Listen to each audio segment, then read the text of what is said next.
The council has assembled. They are eager to hear your report. Hello. Welcome. We begin tonight's meeting of the council by calling the council to order. Hello, everyone, and thanks. The council is a live Twitch talk show and podcast discussing Star Wars: The Old Republic. I am Elise, and with me are my fellow council members, Sakari, Magic Ace, Woo. And sadly, Redna is not going to be with us tonight. He had a last-minute conflict, so he's with us in spirit and with words, but not in person.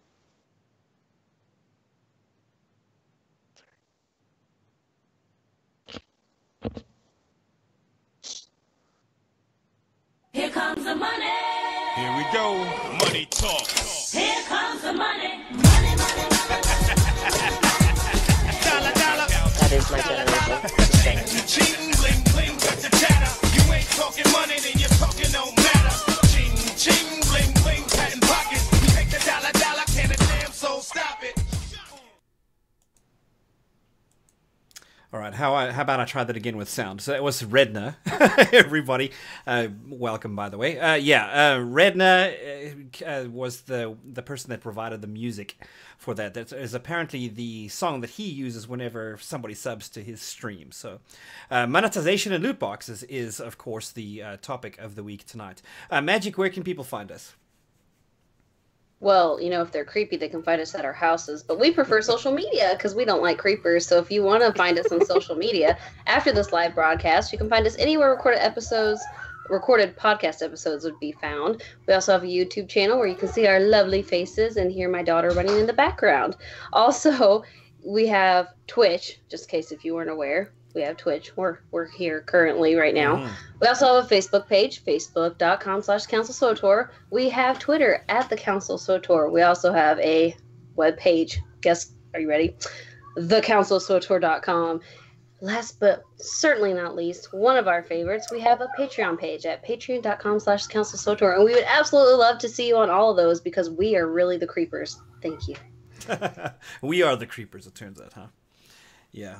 By the way, I want everybody to know that I enjoy hearing Magic's kids running around in the background. That's part of who she is as a person. And you can't, when you have kids, you can't avoid it. So, and apparently her little one has learned to escape the crib, right? Is that the deal? And so now she's able to. Oh my gosh, yes. And she found her voice in the process, so she's super excited. Bedtime's become a trick.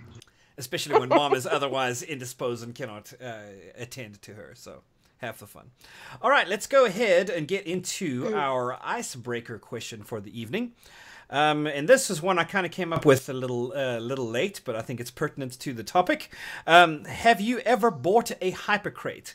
If you have, why did you buy it? What did you use it for? If not, why not? So let's start with you, Magic. Have you ever bought a hypercrate? Yes, one single time. And I was really, really excited about it. She was too, but she wasn't born, so she doesn't really know. But in fact, I was pregnant with her, so maybe that's why she's celebrating. She's excited. No, actually, my husband and I, we got our taxes. We paid all of our bills. All of our taxes were done. We even bought a birthday present stuff for my son because his birthday is earlier in the year. So we had everything done. We were ahead like 4 payments on our car. I was so excited, and I was like, and we have about $400 extra. What should we do? And he's like, what do you want to do? I was like, I don't know. What do you want to do? And he's like, we should save some. I'm like, okay. So then we put some in savings, and then we're like, let's buy a hyper crate each. And he's like, oh, that's a good idea. That's how we married couples party. We each bought a hyper crate. That's hilarious. We got down, baby. It was great. We got some good stuff too. I was pretty excited. So that's why I bought a hyper crate that one single time. And then, you know, she was born and things got really expensive. And now you can't afford any more hypergrades.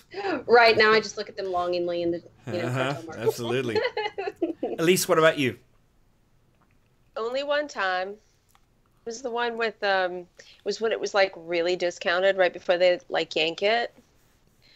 It was the one that had Eric Jorgen or whatever, like that hyper crate that had like his outfit and his sniper rifle or whatever. Okay, so that must have been right after the chapter that released, right? Yeah. Yeah. What's the name of the chapter now? It's gonna. Well, I think it bother was me. right before the next one that came out because they were pulling it. Disavowed. I think So, was the Eric yes. Jordan chapter. Okay. It was So disavowed. disappointing. $60 basically, right? Roughly is how much it is. Yeah, no. I got all kinds of crap in it, Oh, goodness. and like I couldn't sell any of it. I didn't want any of it, really. What, you don't like the entire page of your bank being full of stuff that's 2,000 credits on the cartel market? You don't Random like that? pieces I of know, armor. right? Oh, I think I had that's why I started banging my fist on the thing during the cantina, Keith, about the freaking crystals. Like half my bank was crystals. Nobody Right. wants crystals. Nobody wants them. Yeah. So The I good was news is so you don't have to incredibly- unlock them. You don't have to unlock them because you have so many. You can send them to 50 tunes. I don't even know what I've done with all those. They're stuck in somebody's bank. I don't know, but Probably dragging them off it your was- inventory pane and just yes, drop it. it was so. Yes, I want to throw it away. It was such a waste of time. And I got so many mounts, the little speeders that those things are so lame looking. I It's like a big caterpillar. never again. So I learned my lesson. What I do more often if I'm going to buy something is I get the super crates, which are 5 packs. Right. And I just save my sub coins for a couple months and buy one of those, and I'm Right. satiated. Oh yeah. So that takes care of that need, the ever so slight need to gamble, but Yes. the not over the top hypercrate. I got one once. No, I lied. I got one twice. The I first, knew it. First one was because I've never experienced it before, and I thought, hey, let's get a hypercrate this month. I was kind of like where you were, Magic, where I had a little bit over at the end of the month. So I was like, heck yeah, let's do this. So I did that once, opened it. I was underwhelming and thought to myself, I'll never do this again. But the second time was when they came out with that dang vented lightsaber. I wanted to have a shot at it. So I was like, okay, I think in a hypercrate I'll probably be able to, have a shot. So I think I knew that was coming. I might have had some money in savings or something, and then thought, okay, let me figure that out. And I did it, and I didn't get it. So I am Dun, dun, dun. never buying a hypercrate again, and I have stuck to that vow religiously. But I had a lot of stuff that I had to somehow figure out how to sell and move, and I've never actually. I think I've still got some of the mounts and stuff that I thought, well, I'm gonna put this in my cargo hold and wait on it forever, and the price has never come up enough for me to. I did the exact same thing with that set. It's It's a still sitting in my lie. bank. They tell you that's how you make millions. No. Is that you hold the mounts forever and then you put them on the market. It doesn't work that way. It does sometimes, depending on the thing. I just the other day found a covert energy gloves in my bank from a tune from the Bastion that I hadn't played on in years, literal years. And Yeah. 8 mil right there. Boom. Yeah, the Soul covert Riven's set is going mask, way up. another 20 mil. I mean, even with these packs coming out, I'm still selling stuff. You want to know how I have time to make money? I don't. I put it on the GTN and log off and go to sleep. That's how I make money. Yay. Oh, and the occasional heroics when someone will drag me through it because it's torture. Welcome to adulthood. None of my stuff ever comes up in price because it's just crap. Yeah. But the worst part, speaking of the was it the vented one or the unstable? They had that They one were both deco though insane. that was you got it, you were like, and it was just the deco. Yeah, I got that It was just for the unstable deco. one, I think. Oh. Yeah, You're there's like, a this deco is for mine. it. It's like a You wall put it on the sconce or wall, and I was something. like, yes. And then I was like, oh, What a letdown. so bad. Back when Yeah. the Dread Altar was a big deal, I was all like, whoa, I got it. Now it drops all the time. I'm like, oh, now I've got 4 of them. Oh, Yes. yay. Goodness. And then also, what was that one with a JT was telling me with the Yeah, that helps. gambling thing that is Slot everybody machine? passes around? Yes. Oh, no, the Right? cute. Oh, I know what you're talking about. The one that we did. Yeah. Yeah, well when they had me take it, I already Cradomatic. had the achievement. Yes, Cradomatic. I already had the achievement for it, and JT was like, "Wait a minute, you got the Cradomatic at some point?" I probably did when I first started this game and had no idea what it was and sold it. Probably. She said she 'Cause sold I it to a don't know vendor, what I had. mind you. For way under price, I'll bet. To a I had no idea. vendor. I probably Hate it just when they have it. vendored it because I would have Oh. had no idea what it was. Ouch, ouch, ouch. Oh well. And then you can All right. never. Oh. It's maybe probably better that you don't know that what you did with it, because if Yeah. you knew, you'd probably hate yourself. I would, because Just I probably would ask not be. Jim how ours went with the Kratom-matic. Everyone got the achievements. Totally worth it. Everyone. It was awesome. The So- Kratom-matic. Anyways, Redna said, yes, he's bought in hyper crates, but without spending money. And you're like, what? No spending money? Well, it's because he literally spends 0 cartel coins ever. He's unlocked 1 look, and he puts it on the same character no matter what. And he only makes metal tunes, of course, so he only needs 1 look unlocked, which means all these cartel coins every month that just keep, accumulating. He's like, oh, my stream might want a hyper crate. Boom, bought it. Oh, it's time for another hyper crate. Boom, got it. Yeah, he never spends money. $0. Ever spends money, but people, because they use his referral code, that's how he manages to accumulate the cartel coins to be able to do things like that, which I have no idea. I was just commenting before we got started tonight. How on earth do people do that with, like, because I'm streaming all the time and I don't ever get anybody subbing to me or doing the, there's something's bad in my game. I need to figure it out, I suppose. I don't know. Maybe Use I'm my gonna put mine referral in the code. comments of my Twitch and my Twitter. Hey guys, if you love me, you should totally use my code. Yeah, you I have to could use that. incentivize it like Patreon, see if that works. Who knows? I'm not good about incentivizing things because no matter what, someone makes it dirty. I'm like, that's not what I was talking about. So I just don't go there. Yeah. I'm just like, please, I'm desperate That's for hilarious. cartel coins. So says the woman who says that's what she says all the time. Hey, that's a different kind of perverted. Yeah, I'm she's hitting not on gonna make it anybody. dirty.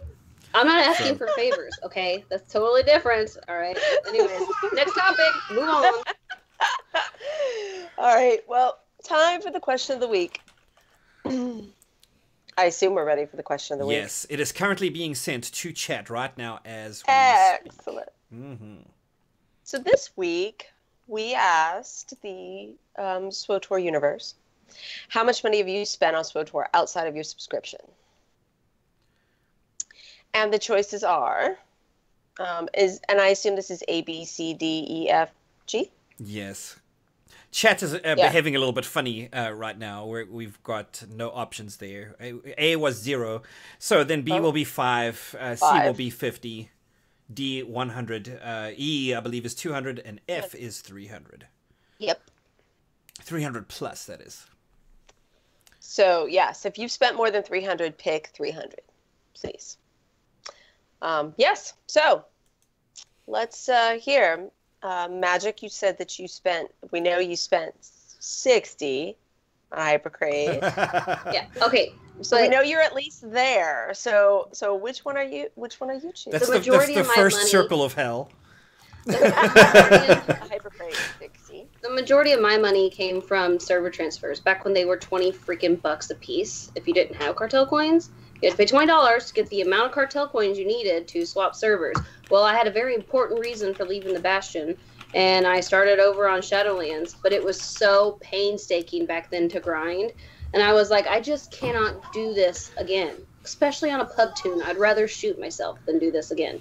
So I transferred 2 pub tunes and an imp tune over to the Shadowlands. That was $60 a piece. Automatically, that's more than $100. So most of that money was transfers. But then here and there, I'd buy like 450 cartel coins or something like that, just because like I didn't have quite enough cartel coins to do whatever I was doing or unlocking something. Because I didn't sub for a long time. So I figure, hey, if I buy a few cartel coins here and there, it's not that big a deal. Right. Mm-hmm. So which one are you picking? 300. 300. Dang it. Oh, Sorry. goodness. Stop asking about my finances, weirdos. It's personal. My finances. How addicted? Basically, this question is how addicted to SWTOR am I? I said I was probably somewhere between 100 and 200. But in all honesty, I would probably be shocked if I went and actually looked at my balance sheet and saw what I had spent on this game. Because already there's the 2 hypercrates that I bought, and that's what, $50 a piece. So that's already put you in the 100 club just there. And I really like the direct sale items. Like if there's a suit of armor I would love to have. Sometimes I'll just drop $10 on it and don't go out to lunch the next day or something and just do it that way. So I'm probably realistically also in the $300 club. I imagine.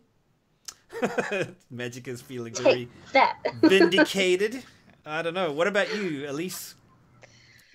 It's hard for me to say, being that I usually just kind of let my sub things pile up and then I spend them. But I have like done what Magic said, like throw $5 or something down to bring it up so I could buy something. I think I'm around the 200. I do not think I've hit 300, to be honest. But so you get caught in Probably the little nickel and diming thing where you have like Yeah. 450 cartel coins and it costs like 1,050 to get Yeah. something, and then you're like, oh my goodness, if I buy another 450 cartel coins, it only gives me 900. So I Right. have to buy the $10 option, which Yeah. gives me an extra 300. I hate Or that. what most often Drives me will crazy. happen is it'll be like I get really like I tend to spend when they bring out the old packs because I love all that old armor. I really am not a huge fan of I want most of the new Jabriel's armor. looks. I would totally pay, like $30 for that armor. I want it so bad. Knights of the Old Republic comic book. Okay, she was one of my favorite people. Yes, I would spend the money for that. I would be like, I don't care how much I've spent. I've wanted this armor since it released. Give it to me now. Yeah. Just So saying. the old ones, I think I bought when they had that one where you could buy the pack and it was randomized, some of the old armor. I got Mira's armor set. I already had the stupid thing, so I was pissed. But Mira. That headband is really You know, cool. like- That headband's pretty expensive. I'm like, this is dumb. Anyway, so that kind of stuff is what I've done. But like I wanted to buy two things. I could afford one or the other, but not both. And I was short like $5 or $10. So I spent just that amount so I could get both things. That doesn't happen very often. So, yeah. So that's me. Yeah. All right. Well, let's see what our chat said. By the Well, way, Redna said $0. Redna said zero. Just reiterating. Redna has Right. he spent 0. Redna picked 0. Okay. And we have to put the let me put the questions back. This is not the answer. I'm going to put the questions back on screen just so that we can see what chat said. Okay, please do. I'd like to know what chat said. So F was the big one. So we have 3 people that voted for 300 and 1 person who voted for 0. So we have between the 4 people in chat that said something. We are actually very close to what we got on our large poll. Community poll. Mhm. Yes. All right, so let's show the results for that, which are now on screen. Elise, if you'd like to take us through them.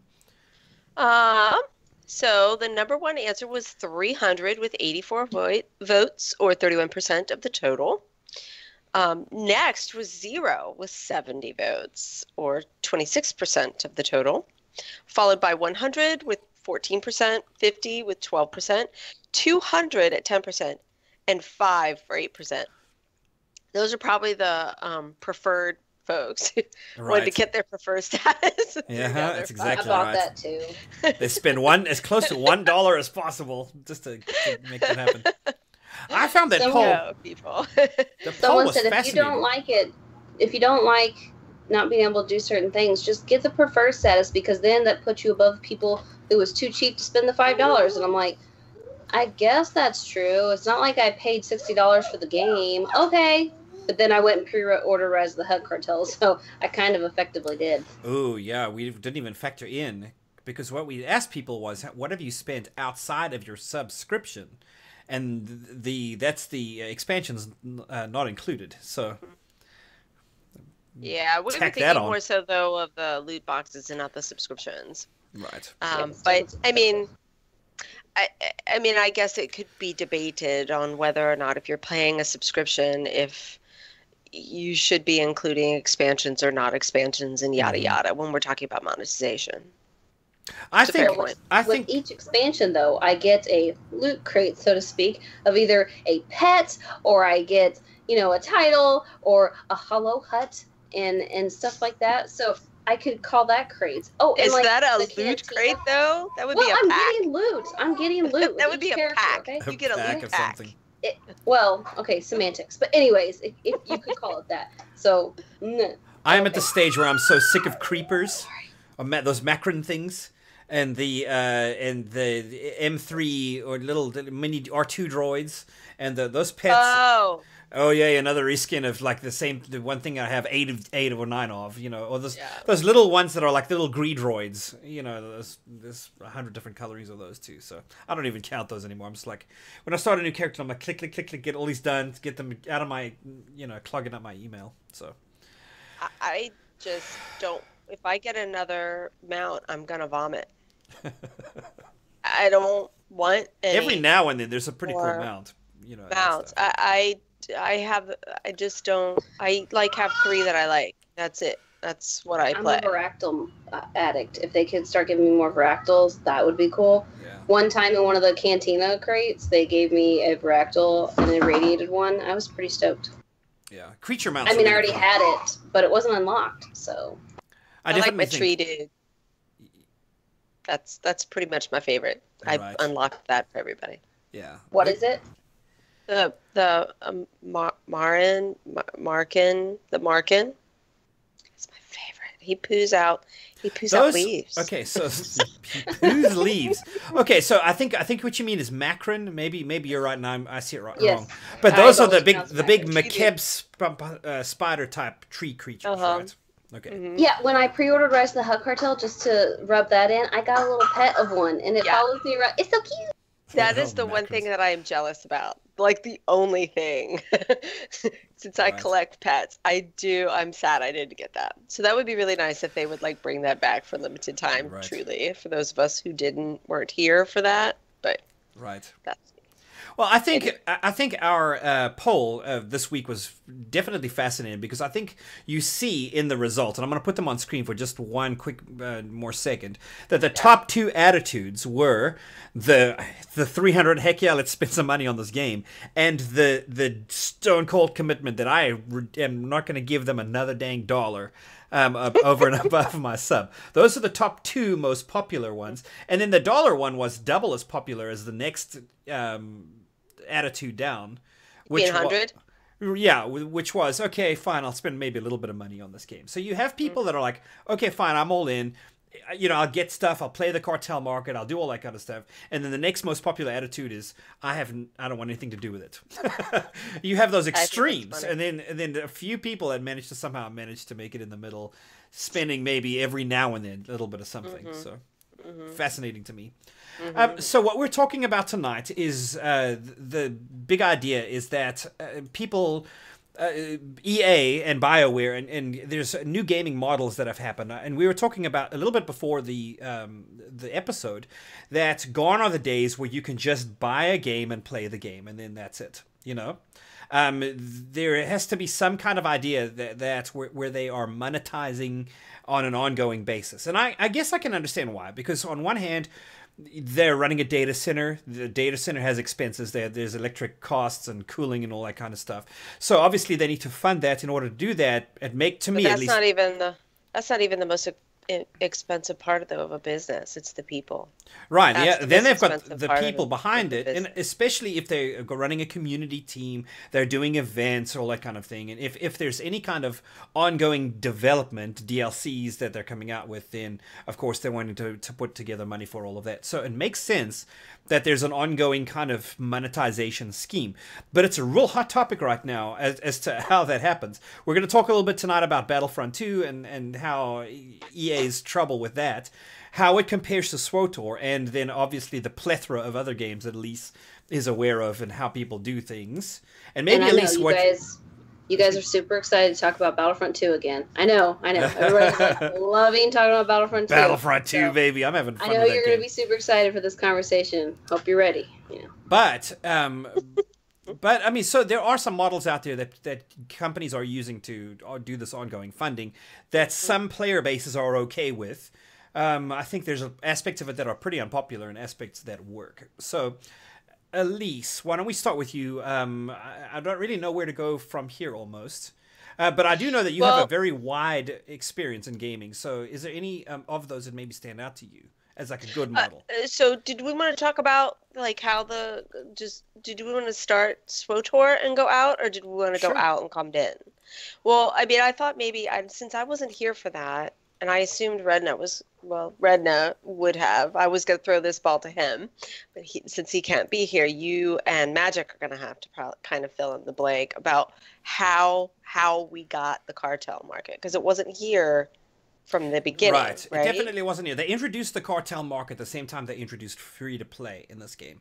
Before that, everything was subscription only, yeah, we were subbing, everything was just great, and then on come free to play, and that was a little bit, if I recall, a little bit controversial too.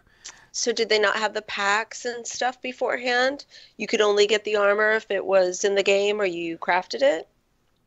I mean, how did you get things like I think for the most different part, kinds of armors and weapons and mounts and pets and stuff? so there wasn't actually all that much before the cartel market because they had no way to bring things in that people could buy.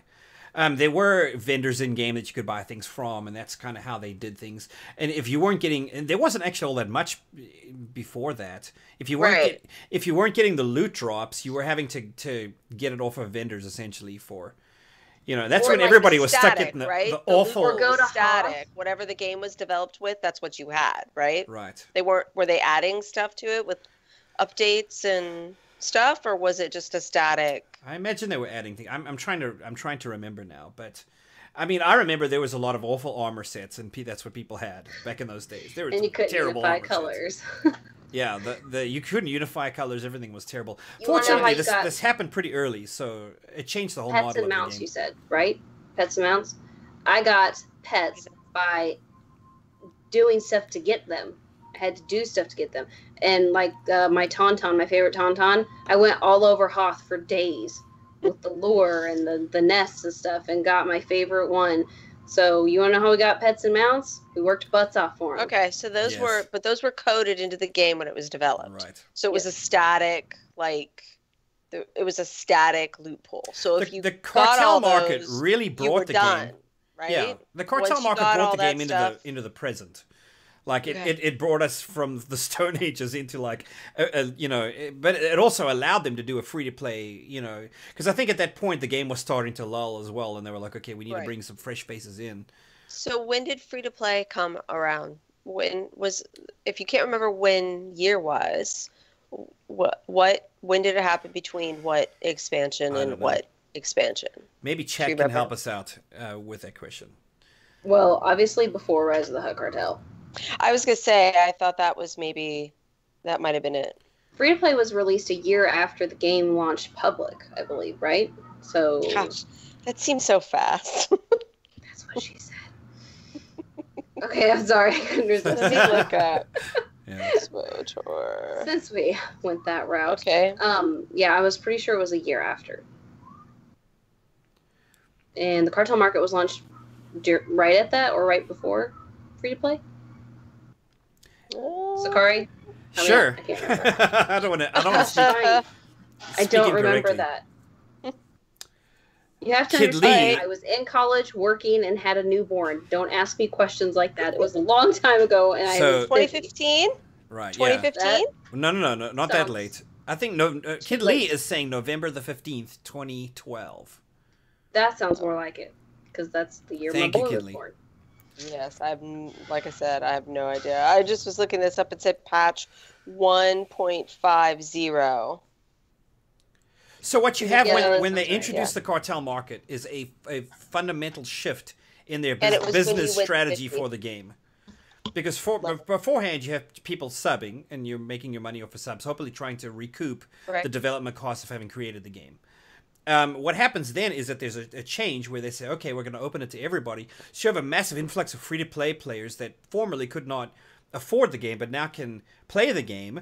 But the whole Right. thing is essentially adware on their computer, like 30 gigs worth of adware, because free-to-play was definitely designed to pressure you to sub up, which was obviously then there would be some people that would sub up. So it was a supportive strategy to get I people don't know in what there. you're talking about. And it's kind of obnoxious in this game, I have to say, Right. compared to Really? other games. Yeah. Yeah, it's made to Well, be okay. obnoxious. Example, what do you mean? As I've Um, mentioned only about a billion times since we started this podcast, this was my first MMO that I stuck with, so to me it's completely normal. So when you play,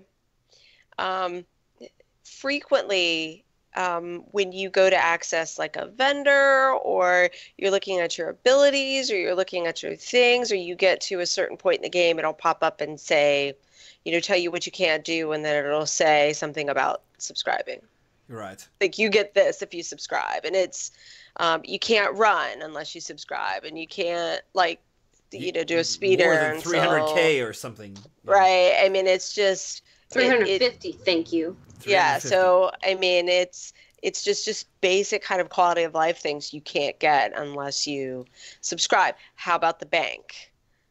I mean, you can't. Yeah, the Guild Bank. you- Even you if you can't- buy Guild Bank access for some reason, it doesn't freaking let you unless you're a sub. You Because can't I have- bought Guild Bank access as a preferred status. Or you couldn't PvP, or you couldn't Nothing. do operations, or you couldn't. Do you mean Legacy Bank? You No, mean no. Guild Bank? Guild Bank. Guild Okay. Bank. You could use your Legacy Bank and you could use your cargo hold, but I don't understand it to this day, and I never looked into it because I was very angry at the time. But I was free to play, and I was like, oh, Guild Bank access, I'll buy that. Little did I know, apparently that was for like a guild to buy to have access to a Guild Bank, but that was not specified in it, and nobody said anything about it. So I bought the stupid thing. So I have access to a Guild Bank. Don't have a Guild Bank, but hey, I have access to it, and I wasted a lot of credits on that stupid thing. I was very upset about it, Well, very upset, because I very still good. could not see it. But the name leads you to believe that you'll have access to a Guild Bank if you buy this unlock, but no, you don't. I was screwed over. And then I'm not bitter. So I remember thinking somewhere along the line, and it's because I was new to the whole loot box thing. I didn't know what was happening in the gaming world outside of SWTOR. So I've got this little worm in a walnut shell kind of complex playing my little game here. It's just me and my little tiny bitty enclosed world is the metaphor. Oh, okay. I was like, what? So it's a What worm is in a that? walnut shell. I'm So like, that's not an Ohio phrase. Okay, go on. it's a South African thing. How about I say that? Okay. I was going So- to say that it must be your heritage that's speaking there. So here I am playing my thing, and I had no idea what was happening in the rest of the gaming world. In the rest of the gaming world, loot boxes is a thing. It's like a strategy. EA is doing it, and other games are doing it. People are figuring out. And I remember looking at this. I'm like, what? Is there some dev at BioWare that really likes to gamble? Because everything is gambling these days. I was like, I can never get pieces of everything, and the only way to really turn around and actually get a set of something is to go on the GTN, and piece it together out of what everybody's doing. So it just seems so haphazard to me compared to what I knew from Guild Wars, 1 and 2, where, hey, I like that set, buy the whole thing. So that's why, at least for me, Right. direct sale really appeals, because that Right. speaks to the way that I was interacting with gaming market and the cartel market type stuff in other games before this. But man, loot boxes drive me crazy just because of the whole. I hate RNG. What is it about the industry that's so stuck on RNG right now? It just doesn't make Well, sense. that's it. They suck you Um, in. It's gambling. People with addictive personalities can't handle not getting what they want, and they keep going and they keep going. Right. So if you I want to wouldn't know really anything know, about that. if you want to see something really that lays the whole thing out really, really well, there's a YouTuber whose handle is SkillUp on YouTube, and he actually went over the history of the loot boxes and Ooh. and the way that they are in existence today, and it's a really great video. So I would encourage people to go online and look, or YouTube, and look up SkillUp. We will try but- to have the link for that in the show notes, just in case anybody wants to. If you go to Yes. thecouncilswotor.com, following once we post the episode, we'll have a link Yeah. in the show notes for you that'll take you to it. He does a really nice job of going over the history, but EA basically, this whole kind of loot box and this random packs that you buy are kind of based on like Magic the Gathering packs, or I don't know, is there another game I played that? Oh, Yu-Gi-Oh, Pokemon, where you go and you'd buy it to get cards to play the game, right? You never knew what you were going to get in that pack. Yeah. What's that one? Redna plays Hearthstone, I think. They do that too. I think you can buy Yes. packs. Yes. So EA decided to do that with their ultimate game mode or whatever in 2009 for FIFA that year. And so that's kind of where the basis of the if we're talking about the Battlefield Battlefront 2, Call of Duty, kind of those ones where you get stuff to play the game come from. SWTOR really seems to have stayed. I don't know what it was before. Redna mentioned in some of his notes for the show that they had something that was kind of pay to win at the beginning of the free to play. At least in his opinion, it was pay to win. I don't know since I wasn't here. I can't recall that, so I can't really speak to that either. I'll say it felt like it, but not because of like RNG loot box type stuff. To me, it felt like it just because you were limited on credits and stuff. You couldn't just go augment a full set of gear or anything, because you couldn't mail money back and forth to tunes. So you couldn't say, okay, well, my cap at this tune is 350. Augment as much as I can and then go get money from that tune. You couldn't do that, and Legacy Gear wasn't a thing back then. So once you were done, you had to go do the dailies all over again and stuff. And back then it wasn't much. I mean, Ilum. So, and then later CZ and Oricon. But still, I mean, at the time, there wasn't a fast way of making money as a preferred player at all. And it felt pay to win because it took forever to augment a set. I did it. It was insane. Well, I mean, it was also very frustrating. They throttle your guys's, well, not yours because you're a sub now, but preferred players, they only can have like 350,000 credits, right?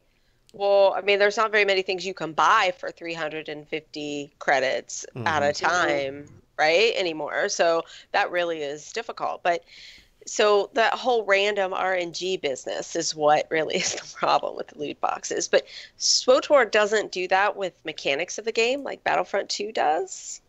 But they do it with stuff that are expensive and wanted by the community, right? So like the Satil Sean armor set, or the vented lightsaber. Which I would buy if they direct sailed it. Actually, in all honesty, they did have it at one stage, the vented lightsaber. You mentioned the Satil Sean armor set. I bought that because that was reasonable to me. But then they put the vented lightsaber on there for 6K cartel coins. I thought, no, way out of my price range. So I didn't buy it.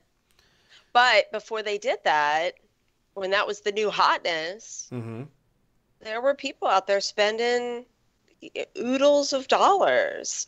And if we step outside of SWTOR, Mass Effect 3, when you're doing PvE, it really isn't, to me, I don't know how you make it pay to win if you're fighting as a group against,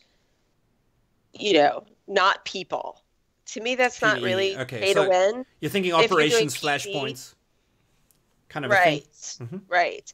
And in Mass Effect 3 multiplayer, you're fighting, it's horde mode with a team of 4 people. But they also introduced... That's the first time they introduced loot boxes. This kind of loot box thing was in that game. I mean, there's a developer that's been on record of saying he saw people spend $15,000 getting those things so they could get guns. Wow. That actually doesn't surprise me. Like, that's just crazy. So there is something in, and this is borrowing now from a completely different field of thought, right? But there was, I think, with Sean Parker, if anybody knows his name, he is the guy who came up with Napster way back in the day and got in on the start of the launch of Facebook and had some dealings with it as Facebook was getting going. But they had I saw an interview with him the other day, and there was some discussion about it where he was saying that they knew when they were developing Facebook that there was a dopamine hit they would give you, that if you put something on there and somebody gave you a like, there's like a physical, mental, chemical reward that happens in your brain where you feel good. Ooh, that's really nice. Somebody put a like on my thing, or somebody put a comment. There's like a positive reinforcement. And so what he was saying, vanity. It is essentially vanity. But they were using that, and what he was saying was that they knew what they were doing when they did it. They were exploiting a weakness or a vulnerability, just like a hacker would penetrate a network. You find where the vulnerabilities are, and then you figure out how to exploit those. That's what they were doing with Facebook in the day. And I think what's happening in this, and this is where this starts to take a little bit of a darker turn. You have EA exploiting, I think, a weakness or a vulnerability in human psychology, making use of loot box things like this, and yes, let the buyer beware. They're unethical? Because I feel like that's where you're going. That's what I'm bringing up, is the ethical idea of this. Because just because they offer it isn't necessarily wrong, right?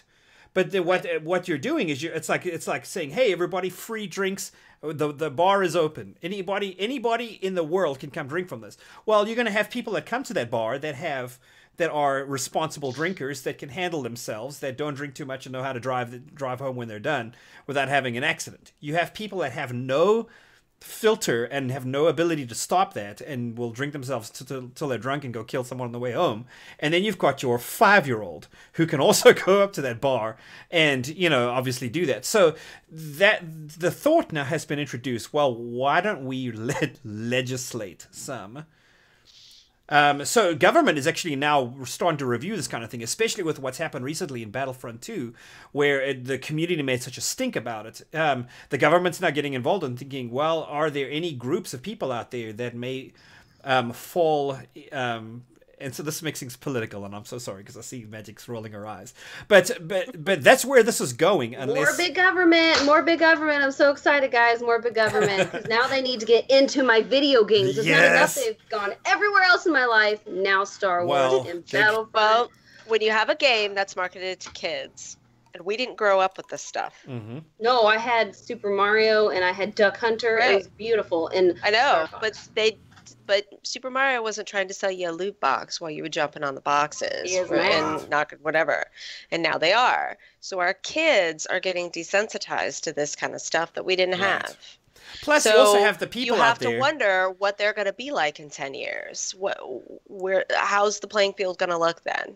And right now, that is the big one that people are concerned about, especially for games with little kids, where they're seeing this over and over. They have access to their parents' stuff. Their parents don't understand what's going on.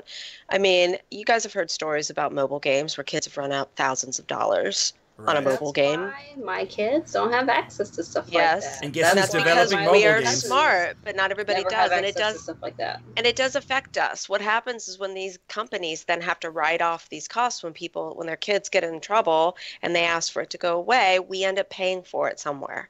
Either the cost of something goes up, or the price of this, or access, or they add stuff on it. We end up paying for it. So it's not, oh, too bad for you, you screwed up and I didn't. We end up paying for it one way or the other. It's either through legislation or it's through money. But one way or the other, we pay for it. So what's happening, though, is that there's a change to the gaming industry, because you've had this shift in model in how to monetize, and now loot boxes is a thing. But the problem is if you take it too far, and I think we're dangerously close to that happening. If you take it too far, you invite the government in, and the next thing you know... And I think all of us don't want the United States government, for instance, or wherever you live, legislating. Here's how, because how does EA keep up with one game in every one of those different areas? $800 million they made last year on Ultimate Team in FIFA. Right. $800 million. So if you're a business, you're going to want to do that in every single one of your games so that you can, do that, and that's what they did with Battlefront 2. I just want to say, you said exploiting vulnerabilities. Okay, you said human psychology. I just want to say, with loot boxes in general, when I look at a loot box, I think, do I have the money for this? And if I do, is it going to hurt my family if I spend this money? If it's going to hurt my family, I say no, because I'm not going to sacrifice for a digital game that, should the world suddenly pull like this revolution thing and we don't have the internet or access anymore, that money didn't do anything for my family. My children go hungry because I bought a hypercrate or something, my brain is wired that way because I'm a mother. So my brain is different. So for my child, though, who would look at a loot crate and say, Mom and Dad's got tons of money. They work. They've got this. It's no big deal. It'll be fine. The psychology of the loot box, I think, is we want to make a little bit of money. You want something just like any other commerce. We make what you want. You pay for it. We give it to you. Granted, it's digital, but that's the same thing. I don't think the psychology behind it is necessarily let's straight up exploit the children. I think it's purely, you want this. I can make this for you. Here, pay for it. So to me personally, I feel like the government getting involved is a whole lot of crap. If a parent doesn't know what they're doing, they shouldn't let their kid be doing that stuff. My parents would review everything. Let me challenge you here. Government involved is crap. Oh, okay, so let me say... There's psychology involved. You're right. So let me say right on the top end of this, I agree with you. I don't want the government in my gaming either. Okay, so I'm totally on board with you on that. But to kind of stretch this a little bit is, let me ask you this. Have you ever bought cartel coins in-game, from within-game, without going to the SWTOR website? Oh, no, because I have that turned off. Okay. So my kid can't accidentally touch something or buy coins, you know, and then me freak out. You and I'm can like, do oh, crap. that. You can buy cartel coins without even leaving the game right now. And it's like, hey, do you agree to these terms? Blah, blah, blah. I have been tempted to turn that on. If a kid doesn't... But mommy voice says, don't you dare. It's very smart. But well, because it's a hassle to log on and do it. So I know if I make it easier for myself, I'll spend more money. So if I keep the hassle, I won't do it. But not everyone is you. Right. And there's enough of people not like you that they're making $800 million on this mode. But is this worldwide, or is this like just in one or two countries, or is this on a continent? Well, like, what do you mean? So what's that? More. It's because you said the price, or like how much they made. Are you talking? That's how much they made worldwide, like in 1 year? For last year. Yeah. Yes. Okay. Just on that mode. Worldwide.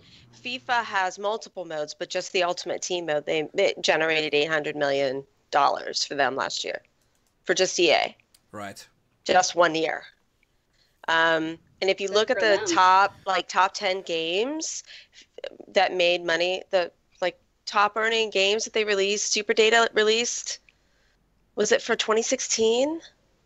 FIFA was number 1. Grand Theft Auto 5 is number 2. Grand Theft Auto 5 came out the same year that Iron Man 3 did. Mm-hmm. Yeah, I remember. I worked at GameStop that year. It's old, and yet it's still it's number 2. And they have the exact same thing. They have loot boxes and microtransactions in it too. Well, the fact is, of course, it didn't help that there were strippers that people teenagers could go look at. I sold the game to children, looking at their parents in the eyes and said, "Do you know there's nudity in this? That your children can fondle strippers?" And they're like, "It's okay." I'm like, "Okay, you're 9-year-old. Okay." What can you do? What can you do? Exactly. I mean, the nice thing about the ratings, though, is if the industry would actually take it upon themselves and do the right thing, like, for example, the ESRB, that was industry-led with the rating on there, you know, the E and teen and all that stuff. Yes. That's great. I love that. Right.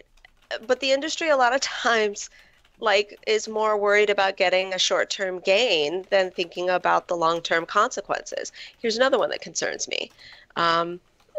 EA said that people don't want to play single-player games anymore.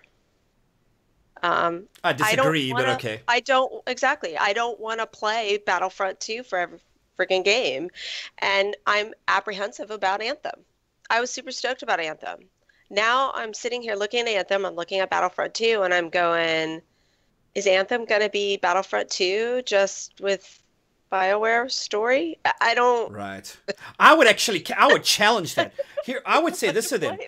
So this is one thing I'm realizing in Battlefront 2. I'm not a good PvPer. Everyone out there is better than me. I'm usually in the bottom 5. The Emperor? I don't believe it. Well, when you command everyone else to go do the dirty work, you're not good at this kind of stuff. But it's a different style. Yeah. Touché. But I'm not good at this. So they're saying to me that but hey, I'm really good at the single player. I can figure that stuff out.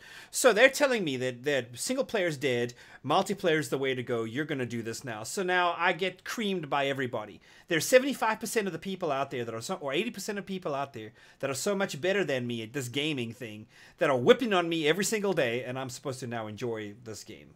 It doesn't work like that. So I think comments I could make about that. Outright reach. Where is your mind going?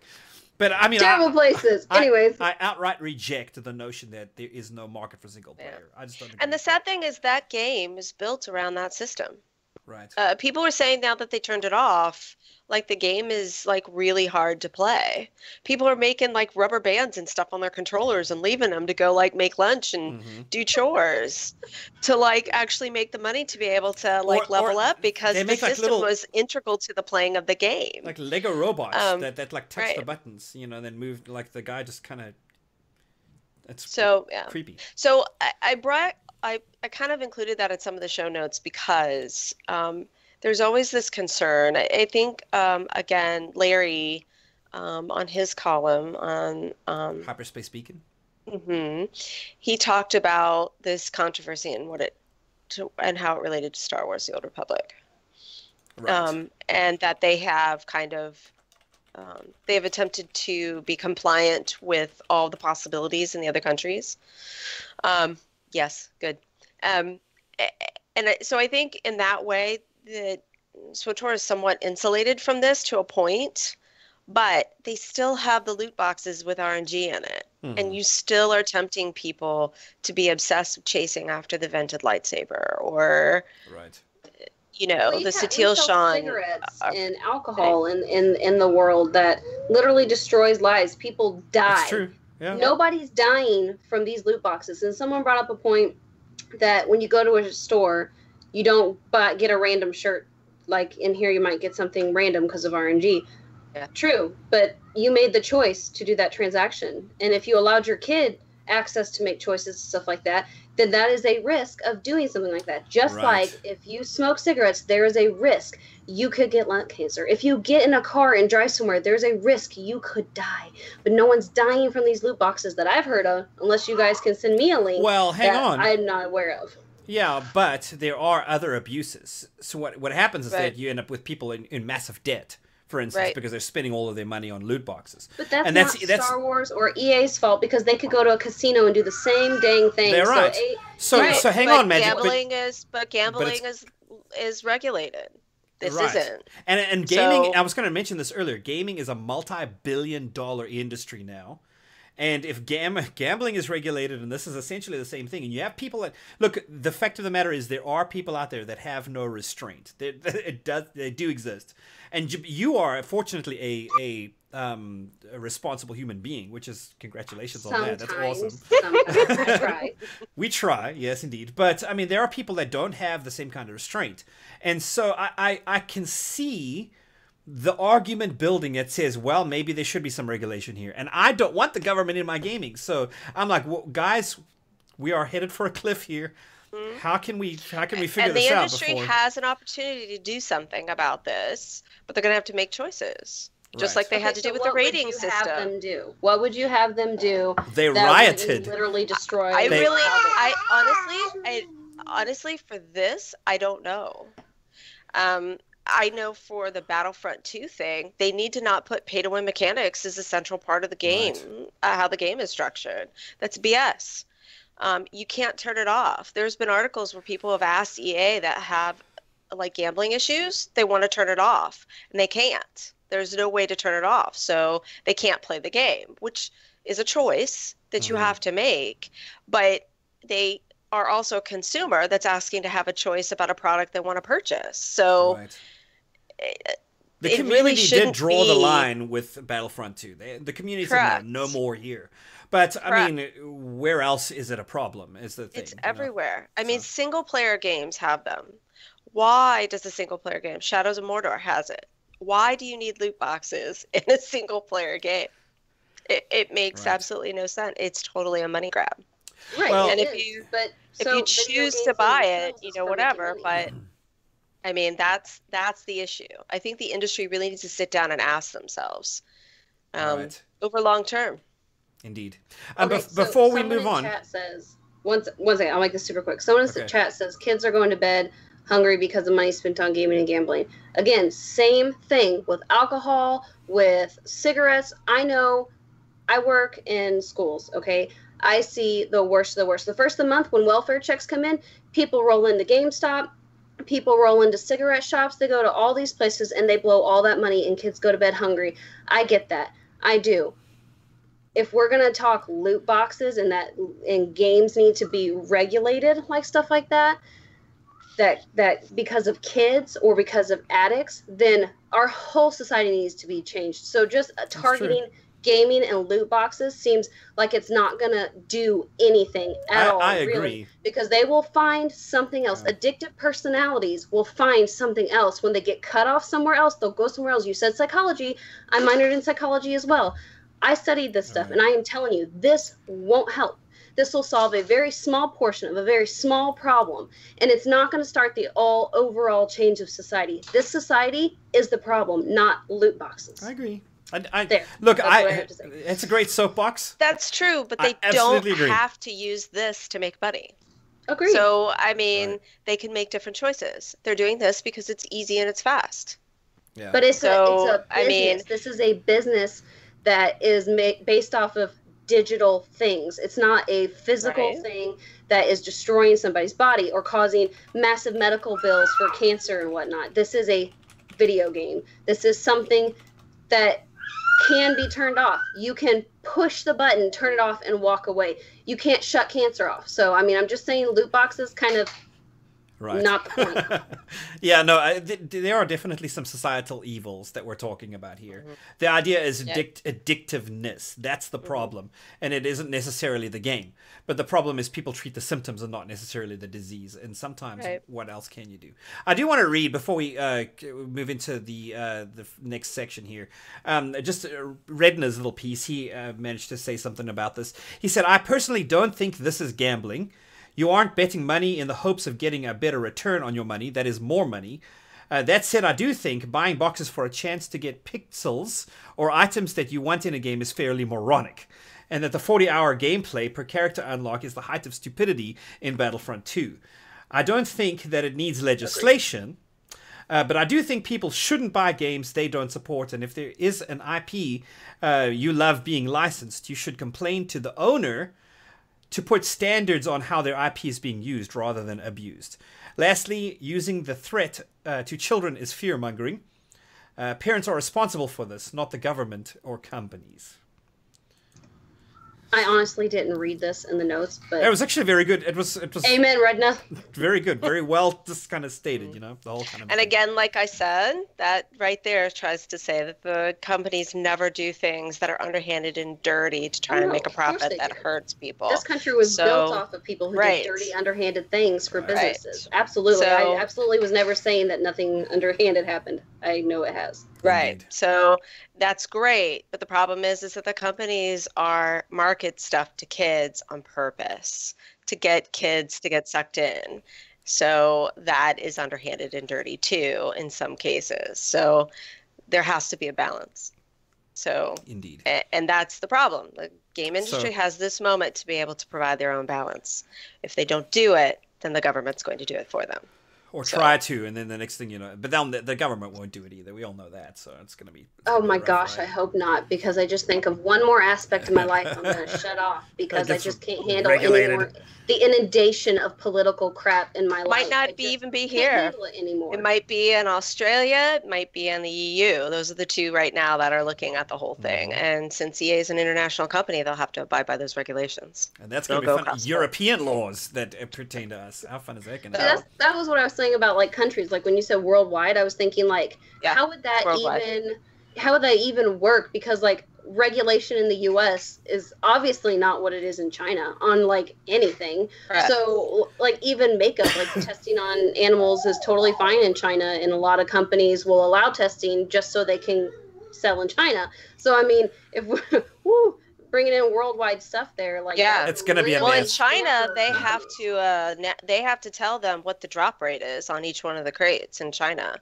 For Overwatch, anyway. I would assume that SWTOR has to do it too. But if you play a game anywhere that these regulations are, they have to I abide think by we those. would be shocked. You want to know what the vented lightsaber hypercrate drop was? It was like 0.05% or something like that. Yeah. If you knew that, there was no. Had I known that, I would never have tried to buy a hypercrate and shot for The the only vented thing lightsaber. I would say regulation wise is like what you said, like what the drop rate is, like label it. Like they have to label on tobacco that says this could cause cancer. This, Right. this could be a problem. If they want to say, hey, we understand that some people have a problem. Just so you know, this is the rate. These are your odds. Your So then the cancer people drop who rate still- is Right. 98%. No, but I'm saying like on the crate, when you buy it, they pop up a warning. Are you sure you want to buy this?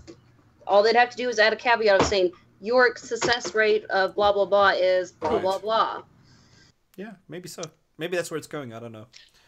All right. But before we wrap this episode up, there is something that we have been asked to show to everybody, and that is the Extra Life movie event that is coming our way. So, those of you who were a part of the what is it? The Unholy Wookiee? Do I have it right? A Wookiee Alliance? What's the thing? Wookiee Alliance. It's an unholy Wookiee.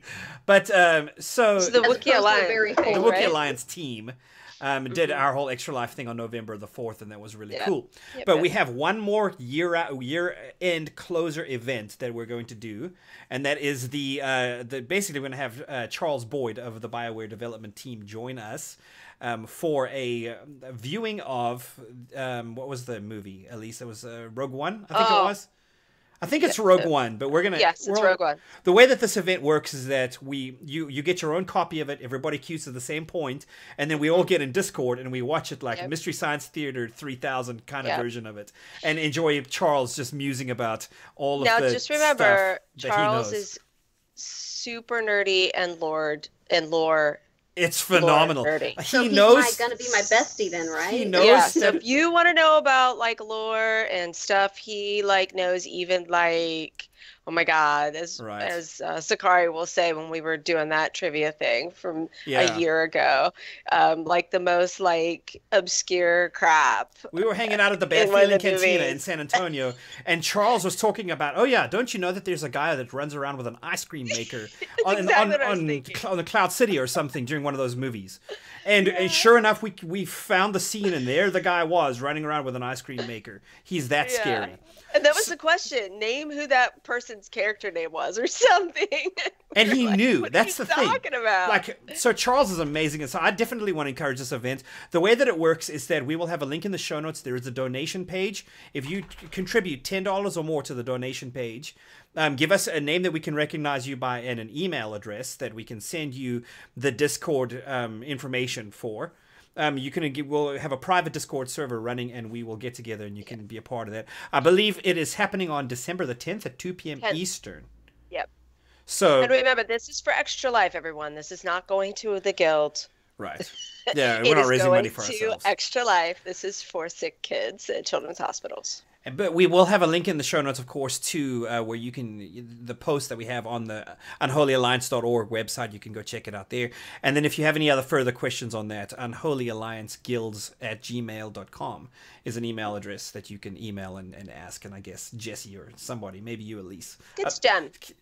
Jem can answer all of the questions. I hope it's okay, Jem, if we write that check that you have to cash. So looking forward to that. That sounds like it's going to be a lot of fun. All right, Magic, you want to tell everybody thank you for being here? Well, I would, but you just did that, Sakari. No. I'm throwing you the ball so that you can score for I'll us. catch it reluctantly. No, just kidding. I love thanking you guys. It's my bit. I tell them it's my job every week. And the time I wasn't here, I was very, very sad. But, things happen. So thank you all very much for showing up, for paying attention, for listening, for chatting, even when you didn't agree or even when you agreed. Thank you. Thank you so much for your participation. Absolutely. And for putting up with my daughter running and having a great old time in the background. We love that you love this game. We love that you come and support us, and we love that you are making this happen, because without you watching, us being here would be kind of pointless. So thank you all, and listening for the podcast. Thank you all very, very much. We really appreciate it. Yes, indeed. Okay, so that brings us to the end of the episode. The council is hereby adjourned, my friends. If you'd like to reach us, you can do so using email, thecouncil@thecouncilswotor.com. You can find Elise on Twitter. She's at abrown35, Magic Ace at the Magic Ace. You can catch me, and I am Sakari, and of course Redna at R3DN4. Don't forget to visit our website at thecouncilswotor.com, and also follow us on social media. And don't also forget our Patreon page at patreon.com/thecouncilswotor. And I think that's it for us this week, guys. Magic, you want to do our closing line? Do you have something for us? Now that Redna's not here, we get to play. Let's say something nice and May the memorable. Force ever serve you and the Empire. It works. All right. You guys have a great week, and we'll see you again next week. Yes. Bye-bye. I understand. You are on this council, but we do not grant you the rank of master. What?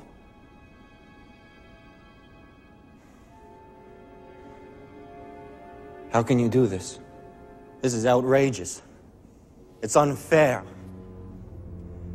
How can you be on the council and not be a master? Take a seat, young Skywalker. Forgive me, Master.